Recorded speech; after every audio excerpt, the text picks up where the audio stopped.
अस्सलाम वालेकुम जी। आज हम आपको 1.5 मरला घर का रिव्यू करवाएंगे जो आप सिर्फ 2,25,000 रुपये एडवांस और सिर्फ 15,000 महाना पे करके हासिल कर सकते हैं।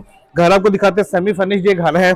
और सबसे पहले घर में दाखिल हो तो सॉलिड गेट मिलता है आपको, फर्श पे टाइल लगी हुई है। ठीक है, थोड़ा अंदर आ जाए तो सिंक मौजूद है। यहाँ पर बिजली का काम भी दिखाएं जी, मीटर शीटर लगा हुआ, बिजली काम मुकम्मल है। और इसी के साथ वॉशरूम दिखाएं, टाइल लगी हुई है, सेंट्री का काम हुआ है। ठीक है, दरवाजे लकड़ी के हैं, सॉलिड डोर के हैं। और छत पर दिखाएं जी, पंखा लगा हुआ इधर भी।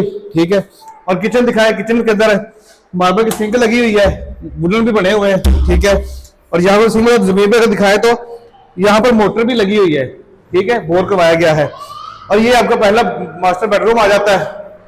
ये देखें, मास्टर बेडरूम है, ये छत पर पंखा लगा हुआ है, यानी कि ये घर मुकम्मल तैयार है। सिर्फ आपने अपना सामान लाना और यहाँ पे रख लेना है। फर्स्ट फ्लोर पर जाने के लिए आप सीढ़ियां देख सकते हैं, मार्बल लगा हुआ है और स्टील एंड स्टील की रेलिंग मौजूद है।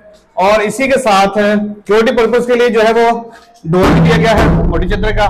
और इसी तरह यहाँ पर भी एक सिंक मौजूद है और एक वॉशरूम मौजूद है। ठीक है, इसी के साथ ये खुला एरिया है आपका, पानी की टैंकी ऊपर देख सकते हैं वही पड़ी हुई है। यहाँ पे आप छोटा अपना किचन भी बना सकते हैं। और ये आपका दूसरा बेडरूम है, ये आपका दूसरा बेडरूम है। बेडरूम के दूसरे बेडरूम में भी पंखा लगा हुआ है। ठीक है जी, और इस घर को हासिल करने के लिए 2,25,000 एडवांस है और 15,000 महाना किस्त है। नंबर नोट कर लीजिए, 0322400802 पर रब्ता कर सकते हैं और इस खूबसूरत डबल स्टोरी घर को हासिल कर सकते हैं।